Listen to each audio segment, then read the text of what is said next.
सुप्रभात बच्चों, सबसे पहले आप सभी का कक्षा 10 में बहुत बहुत स्वागत है। आज हम पढ़ने वाले हैं कक्षा 10 के एक महत्वपूर्ण विषय जिसका नाम है भूगोल। और हमें भूगोल किस चीज की जानकारी देते हैं इसके बारे में समझेंगे। थोड़ा इसके बारे में समझ लेते हैं, उसके बाद आपको चैप्टर शुरू करेंगे। भूगोल होता क्या? भूगोल हमें पृथ्वी के बारे में जानकारी देता है। भूगोल हमें पृथ्वी के हर एक चीज के बारे में जानकारी देता है। भूगोल से हम पहाड़ के बारे में पढ़ेंगे, भूगोल से हम मिट्टी के बारे में पढ़ेंगे, भूगोल से हम पानी के बारे में पढ़ेंगे, भूगोल से हम अन्य चीजों के बारे में पढ़ेंगे। भूगोल में हमें मिट्टी, जंगल, पानी, अन्य चीजों का भी जानकारी देते हैं। तो आज शुरू करते हैं कक्षा 10 के भूगोल। तो पहले ये समझ लेते हैं कि भूगोल होता क्या, भूगोल का मानना क्या है। तो चलिए शुरू करते हैं। भूगोल भूगोल भूगोल भूगोल जो आया कहां से आया, देखिए भू जो गोल, देखिए भूगोल आया क्या? भू का मतलब क्या होता है? भू का मतलब होता है पृथ्वी। पृथ्वी यानी धरती। भू का अर्थ होता है पृथ्वी यानी धरती। और गोल का मतलब अर्थ होता है गोल आकृति। यानी आप भूगोल में पृथ्वी के गोल आकृति के बारे में पढ़ेंगे। तो चलिए शुरू करते हैं।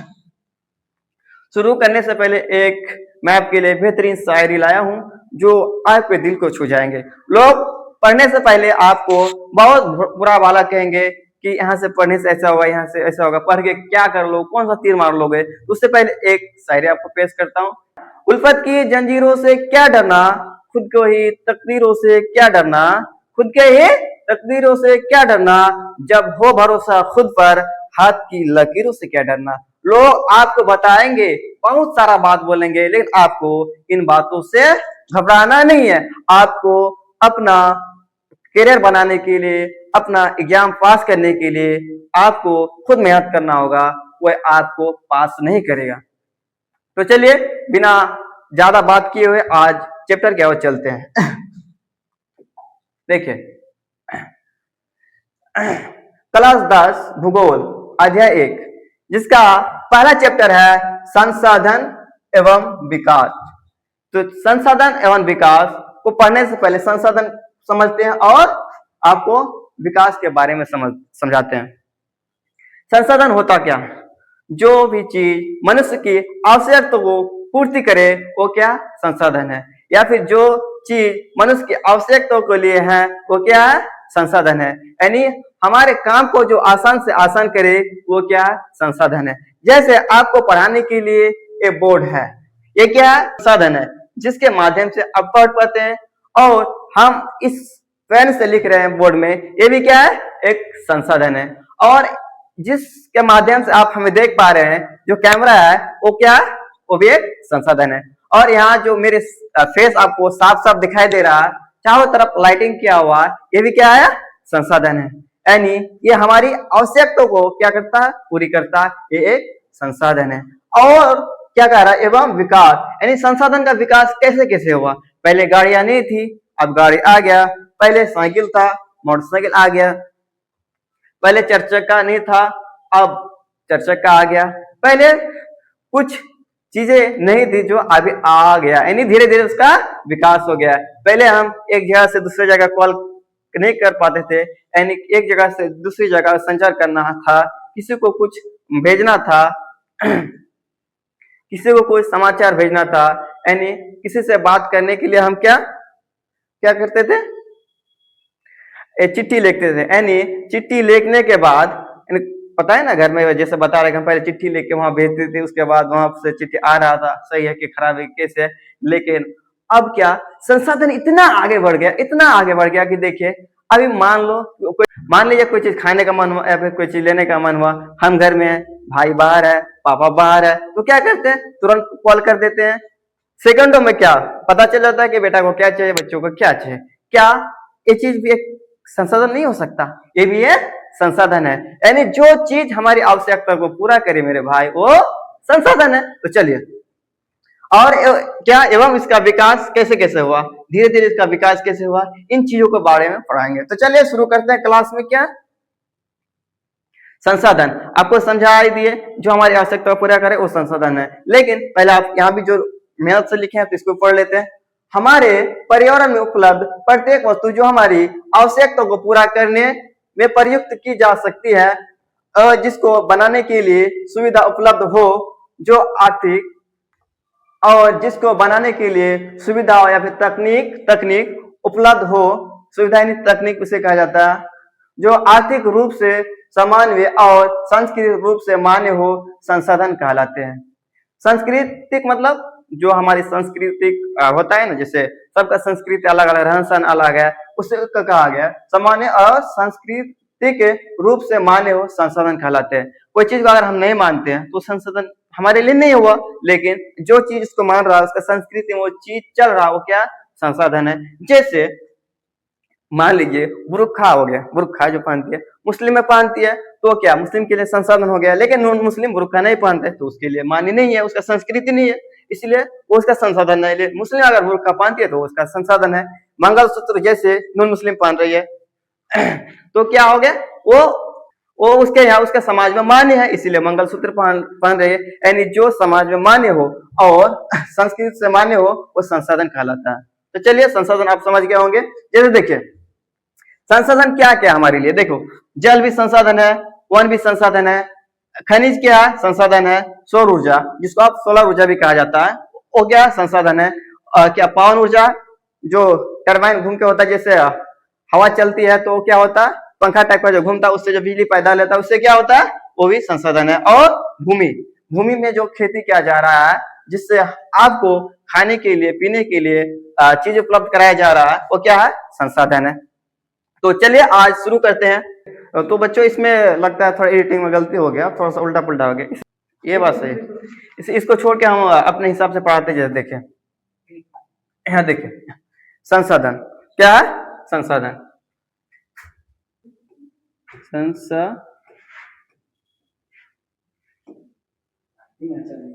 धन संसाधन क्या संसाधन मेरा भाई, संसाधन दो प्रकार के होते हैं। संसाधन दो प्रकार के होते हैं, एक होता है नवीकरणीय संसाधन और एक होता है अनवीकरणीय संसाधन। एक होता है नवीकरणीय संसाधन और एक होता है अनवीकरणीय संसाधन। जैसे देखिए आपको नवीकरणीय में क्या आता है, जैसे देखिए यहाँ आपको हो गया, यहाँ दो प्रकार के होते हैं संसाधन, दो प्रकार, ठीक है। आपको हो गया ये एक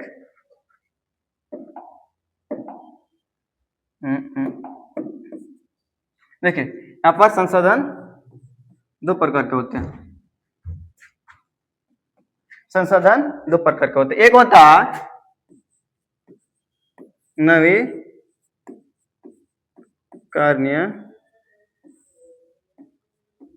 संसाधन और दूसरा होता है आपका अनवीकरणीय संसाधन। दूसरा आपका होता है अनवीकरणीय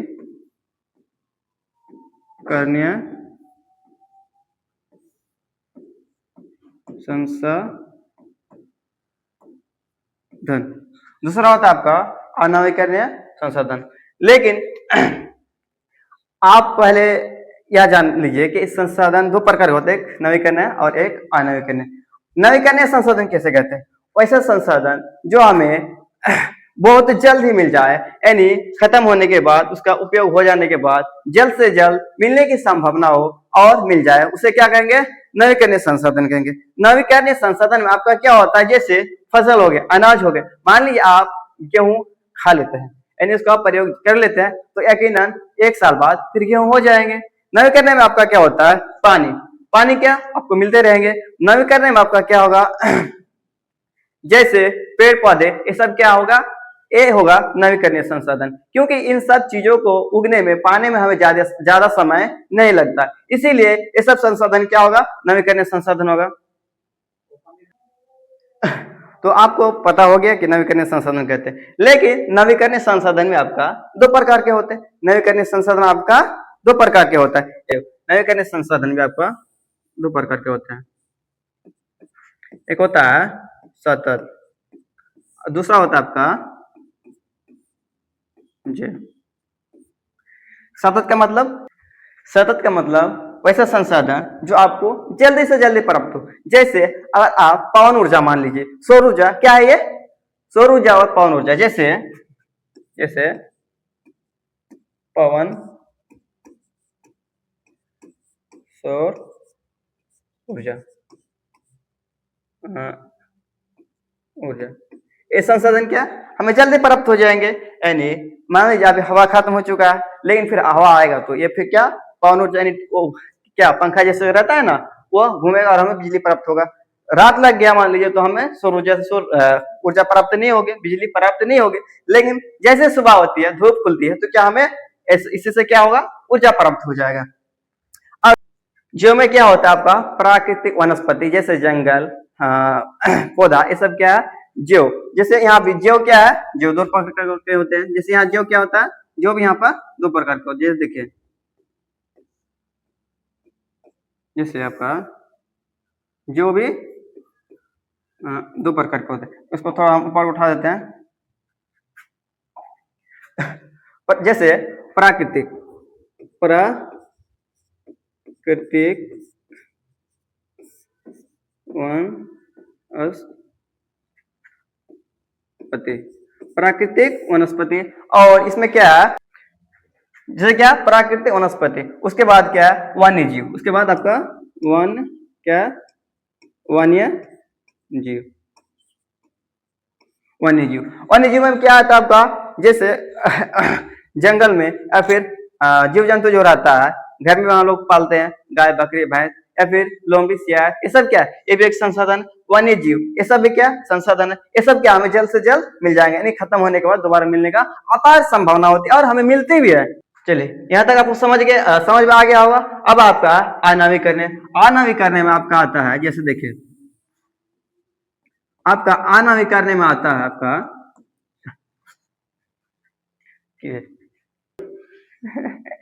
आणविक करने में आपका होता है व्यक्तिगत, राष्ट्रीय, अंतरराष्ट्रीय, और आपका आता है आणविक करने संसाधन में आपका होता है, पहले देखें व्यक्तिगत, व्यक्तिगत, दूसरा होता है आपका सार्वजनिक,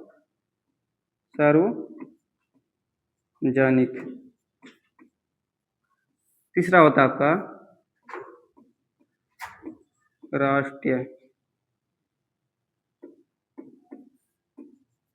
और चौथा होता है आपका चौथा होता है जैसे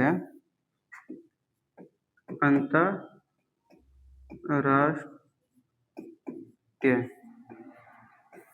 तो देखिए एक होता है व्यक्तिगत, सार्वजनिक, राष्ट्रीय और अंतरराष्ट्रीय। व्यक्तिगत संसाधन किसे कहते हैं, वैसा संसाधन जो किसी खास व्यक्ति का हो उसे व्यक्तिगत संसाधन कहते हैं।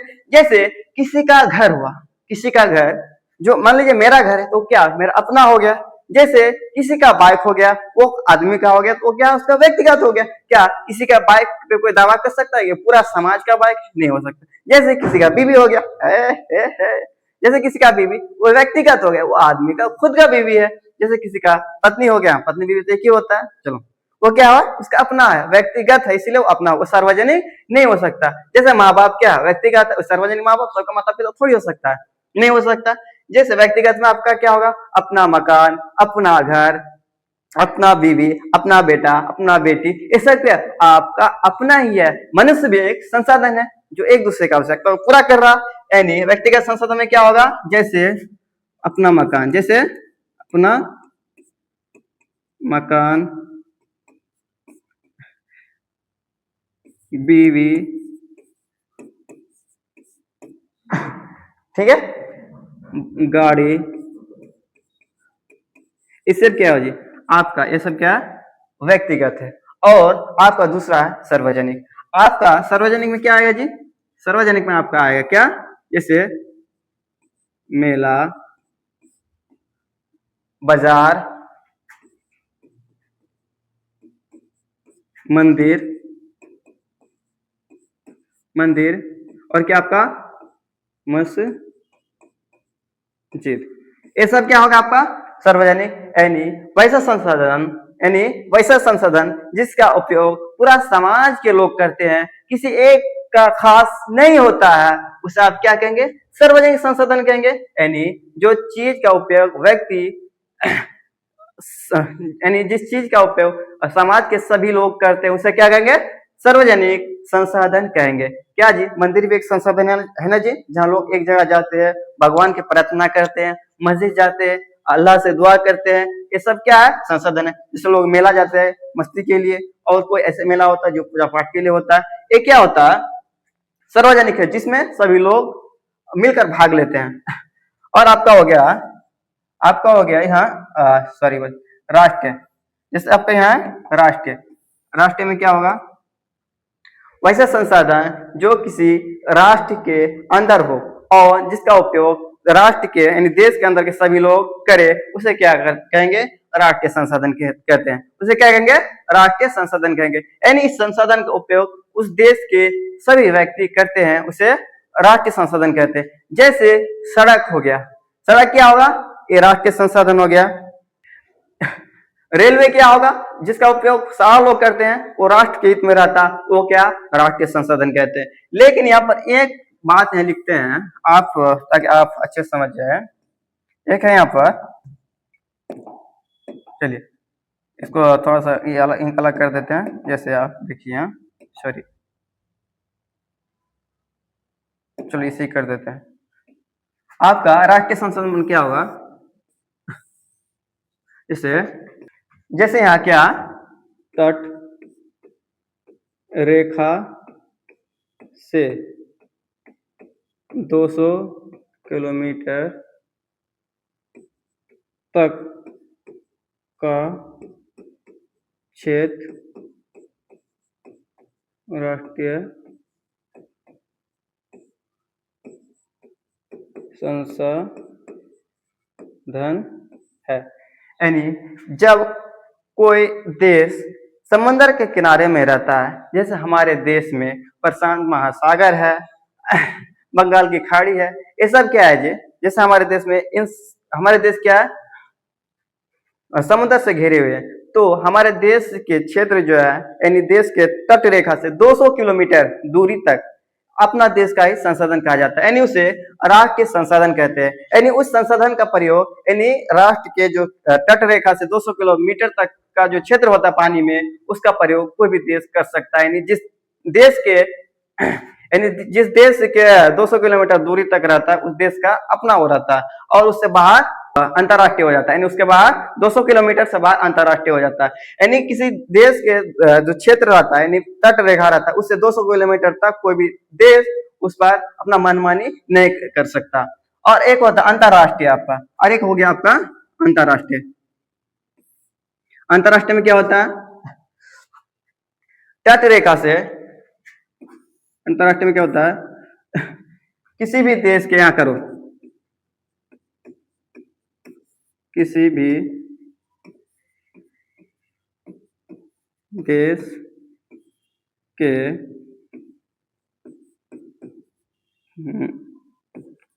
तट क्या? तट रेखा से 200 किलोमीटर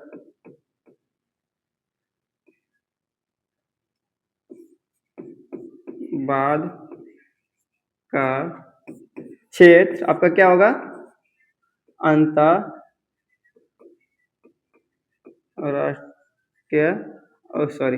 अंतरराष्ट्रीय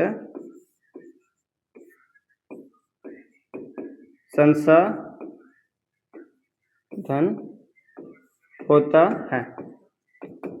यानी मेरे भाई क्या कह रहा है? अंतरराष्ट्रीय संसाधन, मान लीजिए भारत का जो क्षेत्र है यानी तट रेखा पर, उससे 200 किलोमीटर के बाहर, यानी हमारी तट रेखा से 200 मीटर दूर तक हो गया वो राष्ट्रीय होगा, उससे बाहर का जो क्षेत्र अंतरराष्ट्रीय क्षेत्र हो गया। यानी कोई भी देश उसका प्रयोग कर सकता है। अंतरराष्ट्रीय संसाधन में पूरा दुनिया के जितना भी देश है वो उसका प्रयोग कर सकता है, कोई भी उसको रोक नहीं सकता। लेकिन जब देश से अपना देश के तट रेखा से 200 किलोमीटर दूरी तक का क्षेत्र कोई भी देश प्रयोग नहीं कर सकता बिना उस देश के अनुमति के।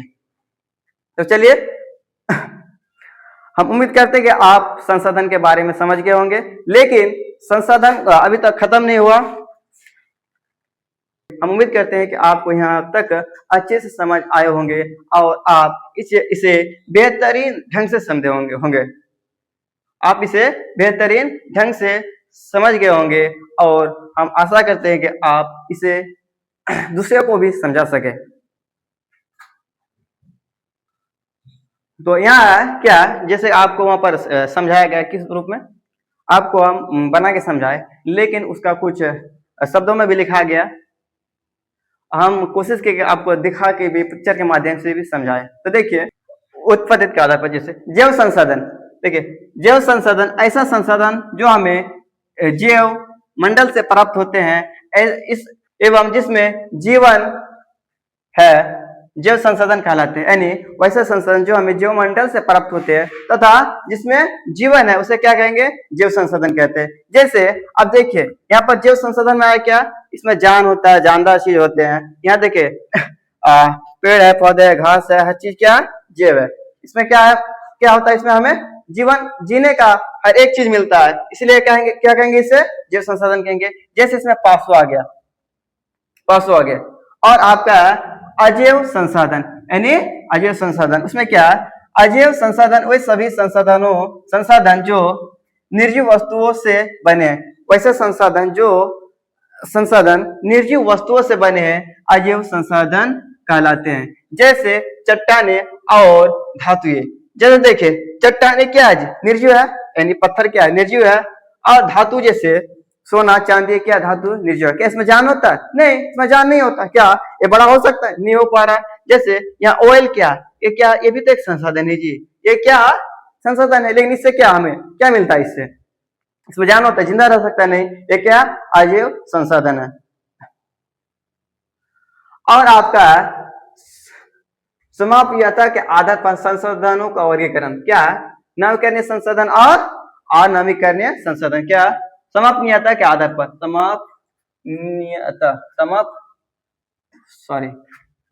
थोड़ा सा ना मिस्टेक कर दे रहा, यहाँ क्या हुआ, समापनीयता होगा, क्या आधार पर संसाधनों का वर्गीकरण। यानी क्या कहा गया, नवीकरणीय और अनवीकरणीय संसाधन। जैसे देखिए हम तो आपको पीछे भी समझा दिए हैं कि कौन नवीकरणीय और कौन अनवीकरणीय। जैसे नवीकरणीय वे संसाधन जिन्हें विभिन्न भौतिक, रासायनिक अथवा यांत्रिक प्रक्रियाओं द्वारा पुनः उपयोगी बनाया जा सकता नवीकरणीय संसाधन कहलाते हैं। जैसे वायु, जल क्या है, ये नवीकरणीय संसाधन, यानी वैसे संसाधन जिसे हमें उपयोग करने के लिए तो मिलता है, लेकिन अब वो खत्म हो जाता है और बाद में बहुत जल्दी पा लेते हैं, उसे क्या कहेंगे, नवीकरणीय संसाधन कहते हैं। जैसे सौर ऊर्जा, मान लीजिए सौर ऊर्जा क्या है, धूप खत्म हो गया, रात लग गया, ऊर्जा खत्म, फिर सुबह हुआ और धूप खुला और क्या उसमें ऊर्जा प्राप्त होने लगा। वैसे पवन ऊर्जा भी है, ये क्या हमें जल्दी मिल जाएंगे। और आपका आता है अनवीकरणीय संसाधन, वही संसाधन जिन्हें एक बार उपयोग में लाने के बाद पुनः उपयोगों में नहीं लाया जा सकता। इनका निर्माण एवं विकास बहुत ज्यादा समय लगता है। क्या कह रहा है, इनका निर्माण एवं विकास बहुत ज्यादा समय लगता है, लाखों करोड़ वर्ष लग जाता है। अनवीकरणीय संसाधन कहलाते हैं। जैसे खनिज, सोना चांदी, तेल, कच्चा तेल, पेट्रोलियम, क्या एक दो दिन में मिलता है, नहीं मिलता। इसको पैदा करने में, यानी पैदा होने में, इसको बनने में लाखों करोड़ों साल लग जाता है। इसीलिए क्या होगा, ये अनवीकरणीय संसाधन है। चलो सीधी सी बात है, नवीकरणीय और अनवीकरणीय में जो हमें जल्दी प्राप्त हो नवीकरणीय है, जो हमें जल्दी प्राप्त ना हो अनवीकरणीय। चलो क्या, स्वामित्व के आधार पर संसाधनों का वर्गीकरण, यानी स्वामित्व के आधार पर संसाधनों का वर्गीकरण। क्या इसमें व्यक्तिगत संसाधन, सामुदायिक संसाधन, राष्ट्रीय संसाधन। क्या इसमें व्यक्तिगत संसाधन, सामुदायिक संसाधन, राष्ट्रीय संसाधन और अंतरराष्ट्रीय संसाधन। जैसे आपका व्यक्तिगत संसाधन, वही संसाधन जिसका स्वामित्व निजी व्यक्तियों के पास होता है, यानी वही संसाधन जिसका कंट्रोल निजी व्यक्तियों के पास रहता है, उसे क्या कहेंगे, व्यक्तिगत संसाधन कहते हैं। उदाहरण, किसी किसान की जमीन और घर, यानी घर क्या है जी, पूरा क्या होता है, पूरा गांव वाला घर रहता है। यानी जब घर रहता है, यानी किसी किसान का जमीन रहता है, वो क्या उसका खुद होता है, व्यक्ति का खुद होता है। किसी का अपना बीवी रहता है, क्या उसका खुद है। किसी का बेटा है, वो उसका खुद है। माँ बाप एक क्या खुद का क्या माँ बाप संसाधन, ये भी एक संसाधन है, क्योंकि वो हमारी आवश्यकता को पूरा कर रहे हैं। चलो ठीक है। और उसके बाद है आपका सामुदायिक संसाधन।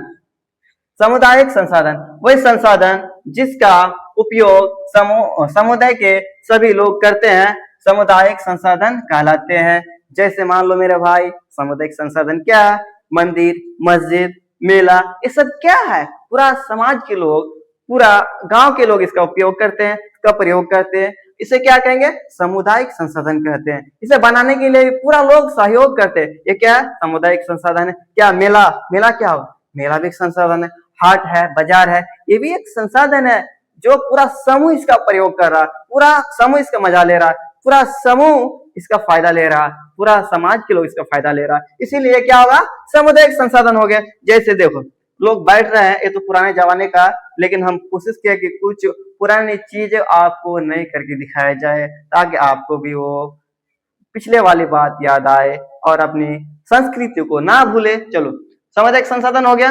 और आता है एक आपका राष्ट्रीय संसाधन। एक होता है आपका राष्ट्रीय संसाधन, किसी भी प्रकार के संसाधन जो राष्ट्र की भौगोलिक सीमा के भीतर मौजूद है, राष्ट्रीय संसाधन कहलाते हैं। ये क्या है जी, ये क्या है, ये भी एक राष्ट्रीय संसाधन कहते हैं। हम नहीं बोलेंगे क्या, आप खुद देख के पता कर लीजिए क्या है। ये क्या है, राष्ट्रीय संसाधन है। रोड क्या है, राष्ट्रीय संसाधन है। रोड, रेलवे क्या है, राष्ट्रीय संसाधन है, यानी देश के अंदर है, इसलिए वो राष्ट्रीय संसाधन, इसका उपयोग राष्ट्र के लोग करते हैं, उसे क्या कहेंगे, राष्ट्रीय संसाधन कहेंगे। और एक होता है अंतरराष्ट्रीय संसाधन, एक होता है अंतरराष्ट्रीय संसाधन। देखिए अंतरराष्ट्रीय संसाधन, तट रेखा से 200 किलोमीटर क्षेत्र की दूरी के आगे का संसाधन को अंतरराष्ट्रीय संसाधन कहा जाता है। जैसे जैसे मान लो ये भारत है, जैसे मान लो भारत, ठीक है, भारत, मान लीजिए भारत है, ठीक है, इसके चारों ओर क्या पानी है। मान लीजिए ये क्या है आपका तट रेखा, ये क्या है तट रेखा, इससे क्या 200 किलोमीटर तक का क्षेत्र ही राष्ट्रीय संसाधन है। और इसके बाद का जो जितना क्षेत्र है, ये क्या अंतरराष्ट्रीय संसाधन है, यानी इसका प्रयोग पूरा दुनिया में जितना भी देश है वो इनका प्रयोग कर सकता है। 200 किलोमीटर के बाद का क्षेत्र का, इनमें कोई देश उसको रोक नहीं सकता। लेकिन जब ये देश, अन्य देश इस 200 किलोमीटर के अंदर जब आना चाहे, तो उस देश से क्या होता है, परमिशन लेके आना होता है। बिना वजह कोई भी किसी भी देश के 200 किलोमीटर अंदर नहीं जा सकता। 200 किलोमीटर जो रहता है उससे अंदर नहीं जा सकता, उससे परमिशन लेना पड़ता है। और जब वो देश उसको परमिशन दे दे, तब उस जगह एंटर कर सकता है, नहीं जा सकता। चलिए आपका उसके बाद क्या है, विकास के स्तर के आधार पर संसाधनों का वर्गीकरण। आपको क्या कहे, विकास के स्तर के आधार पर संसाधनों का वर्गीकरण। संभावित संसाधन, अरे बाप रे, संभावित संसाधन क्या, जैसे देखिए वही संसाधन जो किसी प्रदेश में विद्यमान है परंतु उनका उपयोग नहीं किया गया, यानी वैसा संसाधन जो किसी देश के अंदर है लेकिन उसका उपयोग नहीं किया गया। जैसे हिमालय क्षेत्रों में बहुत सारा खनिज रहता है, लेकिन बहुत जमीन के नीचे रहता है, उसका क्या होता है, उपयोग नहीं हो पा रहा है। लेकिन हमें पता है भविष्य मिलने वाला है, लेकिन अगर उस संसाधन के चक्कर में रहे तो हमारा हिमालय क्या होता है, हमारे पर्वत क्या टूट जाएगा, जिससे हमारे पर्यावरण को घटा है। लेकिन हमें ये पता है कि वहां पर बहुत सारा संसाधन है। तो समझ गए आप, संभावित संसाधन। जैसे हम कह रहे हैं कि वहां पर इतना इतना ये है, जैसे पर्वत के नीचे ये है, हाँ है, मानते हैं, हो भी सकता है, लेकिन उनका प्रयोग नहीं हो रहा है, लेकिन हमें संभावना है कि वहां पर है। लेकिन अगर हम उस चीज को खनन करते हैं तो क्या होता है, वहां का जो पहाड़ होता टूट जाएगा और भविष्य में हमें, हमारे आने वाला पीढ़ियों को दिक्कत होगा। ठीक है। उसके बाद आपका विकसित संसाधन। अरे बाप रे, विकसित संसाधन क्या है, जैसे विकसित संसाधन जैसे पार्क हो गया, एक खास क्षेत्र में पार्क को क्या डिजाइन कर दिया जाता है और बना दिया जाता है, यानी वो क्षेत्र को विकसित कर दिया जाता है। जैसे हमारे भारत का एक आर्थिक राजधानी है मुंबई, उसको डिजाइन करके कितना अच्छा से बनाया गया है और वो क्षेत्र कितना विकसित है, जैसे नोएडा है, गुड़गांव है, एक कितना विकसित क्षेत्र है। जैसे देखिए विकसित संसाधन वे संसाधन जिसके उपयोग की गुणवत्ता और मात्रा निर्धारित किए गए, जिसका गुणवत्ता और मात्रा यहाँ से यहाँ तक होगा, ठीक है, उसे क्या कहेंगे आप, विकसित संसाधन कहेंगे। उदाहरण के लिए जैसे कोई पार्क, खेल का मैदान, तालाब आदि, ये क्या है आपका विकसित संसाधन है। ये क्या आपका विकसित संसाधन है। जैसे एक पार्क को बना दिया गया, विकसित कर दिया गया, बहुत सुंदर डिजाइन बना गया, तालाब बना दिया गया, स्विमिंग पूल बना दिया गया, ये क्या है, संसाधन है। यानी एक खास क्षेत्र में एक खास जगह में उसको बांध दिया गया और डेवलप कर दिया गया। और उसके बाद आप क्या क्या भंडारित संसाधन, उसके बाद आपका क्या है भंडारित संसाधन, क्या भंडारित संसाधन पर्यावरण में उपलब्ध वे संसाधन जो अभी क्या तकनीक की एक क्या प्रौद्योगिकी का मतलब होता है तकनीकी के अभाव में मानव की पहुंच से बाहर है। यानी भंडारित संसाधन क्या है, जैसे कहीं पर पेट्रोलियम है ना, ये समुद्र में इतना है, ये महासागर में इतना पेट्रोलियम है, लेकिन आदमी के पास उतना अभी टेक्नोलॉजी नहीं आया। जब टेक्नोलॉजी धीरे धीरे आते रहेगा तो क्या होगा, जैसे क्या प्रौद्योगिकी, इसका मतलब तकनीक सुविधा नहीं है। जब आदमी के पास धीरे धीरे और तकनीक आ जाए, सुविधा आ जाएंगे तो उसको हासिल कर लेंगे। जैसे पर्यावरण में उपलब्ध वे संसाधन जो अभी प्रौद्योगिकी यानी तकनीक, यानी इसको लिख लिया तुम लिखा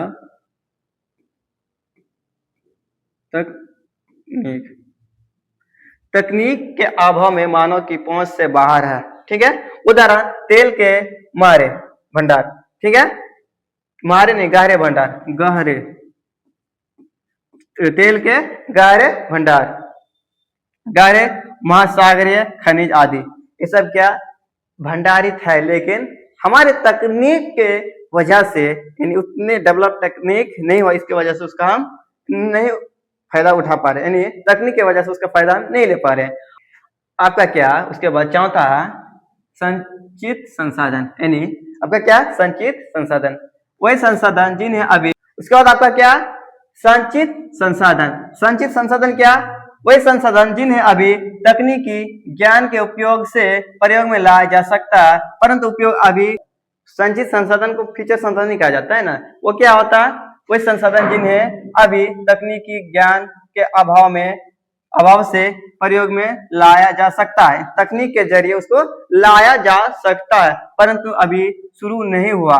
यानी ये अरे लगभग सेम ही है, लेकिन थोड़ा सा डिफरेंस है। उसे क्या कहेंगे आप संचित संसाधन, यानी फ्यूचर के संसाधन कहेंगे। जैसे उदाहरण लिथियम, यूरेनियम, संभावित खनिज आदि। और आगे आपका क्या सतत पोषी विकास क्या है, संसाधनों का वैसा विवेकपूर्ण प्रयोग ताकि न केवल वर्तमान पीढ़ी की अपितु संभावित पीढ़ियों की आवश्यकताएं भी पूरी होते रहे, सतत पोषी विकास कहलाता है। यानी कहा गया है जो अभी वर्तमान में जो हमें मिल ही रहा है, उसके अलावा आने वाला पीढ़ियों को भी इसका फायदा मिलते रहे, उसे क्या कहेंगे सतत पोषी विकास कहेंगे। चलो उसके बाद है आपका संसाधन नियोजन, यानी संसाधनों का नियोजन किसे कहते हैं, चलो उसको समझते हैं पहले। ऐसा उपाय अथवा तकनीक जिनके द्वारा संसाधनों का उचित उपयोग सुनिश्चित किया जा सकता है, संसाधन नियोजन कहलाता है। यानी संसाधन नियोजन में आपको कोई भी चीज का उचित उपयोग करने लगा रहा है, यानी हम उसको ज्यादा से ज्यादा उपयोग ना करके उसको सीमित मात्रा में उपयोग करें, जिससे हमें तो फायदा मिले ही मिले, हमारे आने वाला पीढ़ी को इसका कमी ना हो, यानी उसको भी उस संसाधन का फायदा मिलते रहे। ये नहीं हो कि हम पहले जितना है उसको उपयोग कर ले और हमारे आने वाले पीढ़ियों को दिक्कत का सामना करना पड़े, ऐसा नहीं होना चाहिए। इसलिए हमें हर चीज का हर एक मात्रा में यानी आवश्यकता अनुसार ही करना चाहिए, उससे ज्यादा नहीं करना चाहिए। चलो उसके बाद है संसाधन संरक्षण। उसके बाद क्या है संसाधन संरक्षण। देखिए संसाधन संरक्षण क्या है, संसाधन संरक्षण ऐसे उपाय अथवा तकनीक जिसके द्वारा संसाधनों का उचित उपयोग सुनिश्चित किया जा सकता संसाधनों का नियोजन कहलाता है। संसाधनों का नियोजन या संरक्षण कहलाता है। यानी कह रहा है संसाधनों के नियोजन और संरक्षण, संसाधनों कैसे बचाया जा सकता है, कैसे इसका उपयोग सीमित मात्रा में किया जा सकता है ताकि आने वाले पीढ़ी को इसका फायदा मिले और वो चीज का कमी महसूस नहीं हो। क्या संसाधनों का संरक्षण ऐसे उपाय अथवा तकनीक जिसके द्वारा संसाधनों का उचित उपयोग यानी उचित उपयोग सुनिश्चित किया जा सकता संसाधन नियोजन कहलाता है। यानी संसाधन नियोजन का मतलब ही होता है, संरक्षण का मतलब वही होता है संसाधन को हम कम से कम प्रयोग करें और उसको बचा के रखें आने वाले पीढ़ियों के लिए। चलो उसके बाद आपका मृदा संसाधन। क्या है? मृदा संसाधन। मृदा का माने तो आपका मिट्टी और संसाधन यानी मृदा माने तो मिट्टी और संसाधन उसका उपयोग जो हमारे लिए मृदा संसाधन है। मृदा मतलब मिट्टी होता है। मृदा संसाधन क्या है? मृदा एक महत्वपूर्ण प्राकृतिक संसाधन है। मिट्टी में ही खेती होती है। मिट्टी कई जीवों का प्राकृतिक आवास भी है। यानी मिट्टी कई जीवों का प्राकृतिक आवास भी है। जैसे चूहा क्या है जी, किसमें रहता है? मिट्टी के अंदर भी रहता है। जैसे आपका केचुआ, बहुत सारा कीड़े मकोड़े, ये सब देखिए, ये सब क्या जी? देखिए चूहा, मेढक, बहुत ऐसे चीज है, जानवर है, कीड़े मकोड़े है जो मिट्टी के अंदर रहता है। यानी मिट्टी मनुष्य के लिए तो काम देता ही है क्योंकि उसमें फसल होता है, इससे अनाज मिलता है, हरियाली होता है, जंगल झाड़ पेड़ पौधे मिट्टी में होता है, इसलिए वो तो मनुष्य के लिए पूरा पृथ्वी के लिए फायदा है ही। लेकिन कई ऐसे जीव जंतु है जिनका मिट्टी भी आवास है, यानी मिट्टी के अंदर घर बनाए रखता है, इसलिए मिट्टी भी एक संसाधन है, मृदा संसाधन। चलिए और लास्ट है ये, उसके बाद हम क्लास को खत्म करने की कोशिश करेंगे। जैसे उसके बाद है मृदा का निर्माण, यानी मिट्टी का निर्माण। आप समझ रहे हैं कि मिट्टी का निर्माण भी हो रहा है? हम कह रहे जी जरूर मिट्टी का निर्माण हो रहा है। तो चलिए देखिए, मिट्टी के निर्माण की प्रक्रिया अत्यंत धीमी हो रही है। लेकिन मिट्टी का निर्माण तो हो रहा है लेकिन बहुत धीमी हो रही है, बहुत धीरे धीरे। इसका अंदाजा इस बात से लगाया जा सकता है कि मात्र 1 सेंटीमीटर मिट्टी को बनाने में हजारों वर्ष लग जाते हैं। 1 सेंटीमीटर मिट्टी को बनाने में हजारों वर्ष लग जाते हैं। मिट्टी तो बनता ही है लेकिन उसमें टाइम बहुत लगता है। मृदा का निर्माण सेलों के अपघटन क्रिया से होता है। यानी मिट्टी का निर्माण सेलों की अपघटक क्रिया से होता है। मृदा के निर्माण में कई प्राकृतिक कारकों की महत्वपूर्ण भूमिका होती है। यानी आपको क्या लगता है मिट्टी का निर्माण ऐसे होता है ना? कई प्राकृतिक कारक इसमें होते हैं। इस प्रक्रिया में क्या करें, इस प्रक्रिया में कई भौतिक और रासायनिक परिवर्तनों का भी योगदान होता है। क्या कह रहा है? मृदा निर्माण में इस प्रक्रिया में कई भौतिक और रासायनिक परिवर्तनों का भी योगदान होता है। मेरे भाई मिट्टी ऐसे निर्माण नहीं होता, इसमें कई चीजों मिला होता है, कई भौतिक और प्राकृतिक चीजों का मिलने से क्या मिट्टी का निर्माण होता है। पानी जैसे क्या पानी, तापमान, पवन, ये सब के मिलने से क्या होता है? मिट्टी होता है। और कैसी चीज है जिसके मिलने से मिट्टी का निर्माण होता है? चलो तो मेरे बच्चों, मेरे भाई, हम उम्मीद करते हैं कि आप इस क्लास को अच्छे समझ गए होंगे और हम आपसे आशा करते हैं कि वीडियो खत्म होने से पहले आप हमारे चैनल को सब्सक्राइब जरूर करेंगे और अगर आप गया तो आप कमेंट में हाँ या ना जरूर कहेंगे। तो चलिए आज यहीं तक अपने क्लास को एंड करते हैं। बस बाय बाय, गुड नाइट।